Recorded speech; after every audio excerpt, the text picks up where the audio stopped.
Hey, let's dive into all this with our reporters on the campaign trail. Joining me tonight are political reporter Cam Reddin, who is with the Labour camp in Perth, and Ruben Spargo, who has just landed in Brisbane, who was in Western Sydney for the Liberal campaign launch. Listen, let's start with you guys here. I want to start with you, Cam.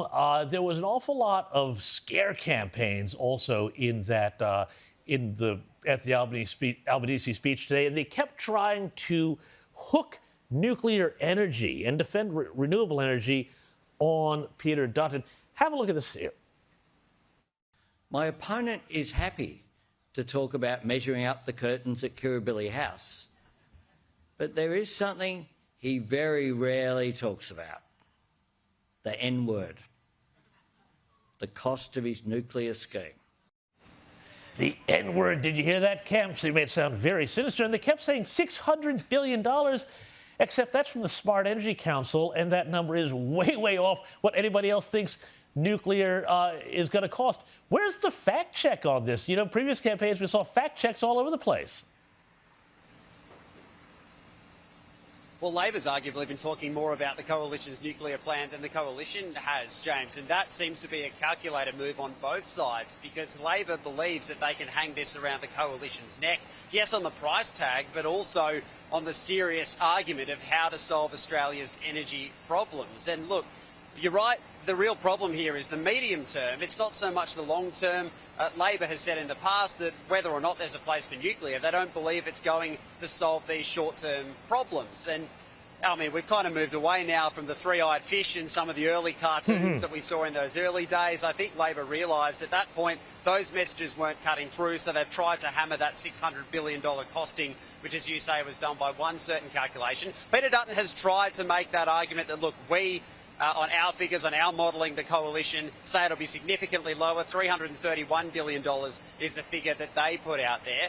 But it's worth noting, I think the tally, James, in the leader of the opposition's speech today was 3 times he mentioned nuclear. They're talking much more about the fuel tax, much more now about housing and other issues, rather than nuclear, gas as well, the East Coast gas reserve. So the calculation seems to be on the coalition side that maybe putting nuclear at the forefront of their energy approach might not be winning as many people over as they first anticipated.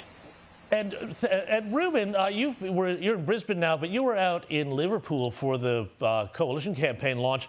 I thought there were some interesting ways that Peter Dutton did try to differentiate the coalition from Labour. One of them was in talking about deregistering the CFMEU and really going after these labour unions, which he says are corrupt and making everything cost more. Have a look at this.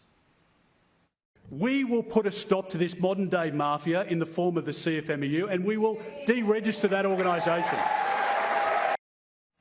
Ruben, it struck me that this might be very much a play to get voters in Victoria, where, of course, the CFMEU is very active and where Labour is very much on the nose over the line. Did you get a sense that this was targeted in that direction, or was it a more broader set of differentiations against Labour? Well, of course, the speech was being delivered in Western Sydney, James, but Peter Dutton undoubtedly was talking to Victoria there.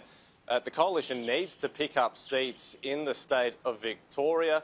While visiting Victoria, Peter Dutton has been taking aim at the government's economic management, trying to link the federal government to the state government down there. CFMEU has also been a hot topic, and it does play into the base. You heard there the crowd roar after Peter Dutton made his comments about the CFMEU, although I'm not sure whether your average punter in Western Sydney or in WA is really paying that much attention to the CFMEU, so we'll wait and see whether these remarks wash with voters.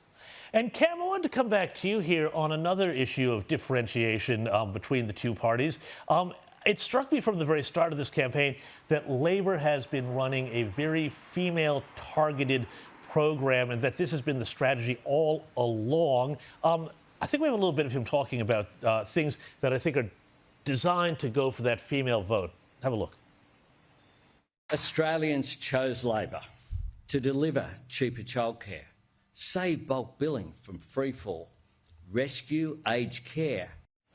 All of these sorts of care economy things, were you surprised or not surprised, I guess, to see so much of this focus on that caring economy, which I would say, would be trying to wedge Peter Dutton away from the female vote, which we know from many polls he has a problem with.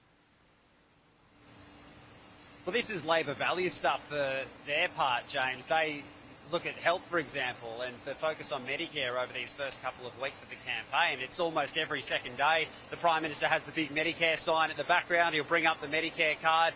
It's that care economy, sure, but that also is from the Prime Minister's thinking in the Labor camp. That is core to the Labor brand. You look at that other announcement, which was a surprise kept for the speech today, the $1,000 tax deduction for working expenses. That really is targeted at people who work from home. That is a direct attempt, James, to capitalise, you would think, on the coalition backing away from essentially what it wanted to do, which was end work from home for public servants. The $1,000 could go to things like a new desk or a new chair or a new stationery or some home office setup like a laptop or something else. That's why Labor has targeted that in the speech today. So maybe there is an element of thinking there, but at the same time, the care economy is huge in Australia. We're going to need a lot more workers, as both sides acknowledge, in aged care, in health care, in all those sorts of service-dominated industries. So perhaps there might be some part of that at play, James, but that really is, for the thinking of this Labor camp, a core to their branding and a core part of their pitch to say, look, we're the party of Medicare, that's what they say. We're the party of healthcare, of supporting working from home. And that was certainly a key theme of this speech, but it has been right throughout these opening weeks. Yeah, and, you know, we saw the coalition try, Ruben, to move away from this idea that Peter Dutton is just the tough guy, that he's got a caring, soft side, too. They played this little video. Have a look. Hi, Dad. How have you been? Thought I'd check in, see how you're doing. Hey, Dad. I just thought I'd jump on here quickly and make a little video for you. My first day back at work today. Hey, Dad. How are you, mate? I'm sure you've been flat out lately. The potato head thing was all a bit of a joke to us. We still often call you Mr. Potato Head. I'm pretty relaxed. I can give back as good as I get. Ruben, a definite attempt there to humanize Peter Dutton, to make him look, you know, a little less like the tough guy. But did they leave it a little too late? Has the coalition left a little too late to introduce Peter Dutton and his family and this side of him in the campaign?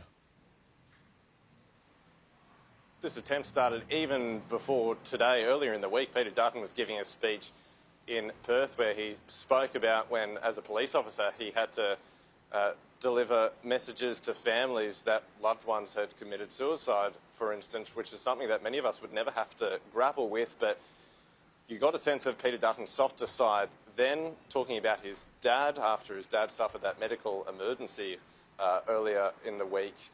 You also saw a softer side of Peter Dutton when he was talking about his dad being stoic and a tough man. He almost choked up, as close to choking up as we've ever seen him come. So I think this video really, it does, as you said, try to soften him. Whether it is too late, we'll wait and see. But a lot of voters still find Peter Dutton to be that hard man and have that hard exterior. The coalition is attempting to work on that. Well, yeah, and I guess at tough times, you know, call for a tough guy, and I think that's the other part of the coalition strategy. But hey, Cam, before I let you go, a really interesting little moment here when the Prime Minister was coming into the hall and he encountered his Environment Minister, Tanya Plibersek. Have a look at this.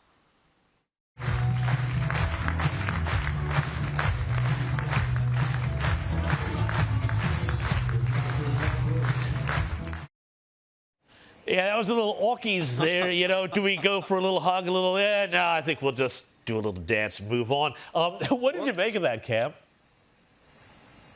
It's a bit of a swing and a miss, that one, James. Look, they're pretty close quarters down there. I do note that there was some real question mark over whether we would see those two together at all in this campaign. I was in Sydney a little earlier with the Prime Minister's team where Tanya Plibersek did appear for the first time. We were there at Paddy's Markets. And look, this was a real lingering feature of the visit to Western Australia where we are at the moment. We're in Perth, about to hop on the plane. There was a real toxicity around Labor's nature positive laws where Tanya Plibersek was at the heart of that push. They ultimately had to be shelved, and the Prime Minister revealing yesterday that they're now going to go through a total rewrite if they go to a second term and win that second term in government on May 3. So a little bit of a swing and a miss in the campaign front seats today, but she will, by all accounts, be the Environment Minister still if Labor does win. One other thing to watch over the next couple of hours, James, we are expecting the next news poll to be out later tonight. And we won't, of course, account for what we've heard from the speeches today, but where that will be fascinating as we approach that halfway mark of this campaign. Absolutely, it will. And if it drops during this program, we will bring you the results as they develop. Cam Reddin, Ruben Spargo, thank you so much for joining me. Stay safe out there on the trail. Thanks so much.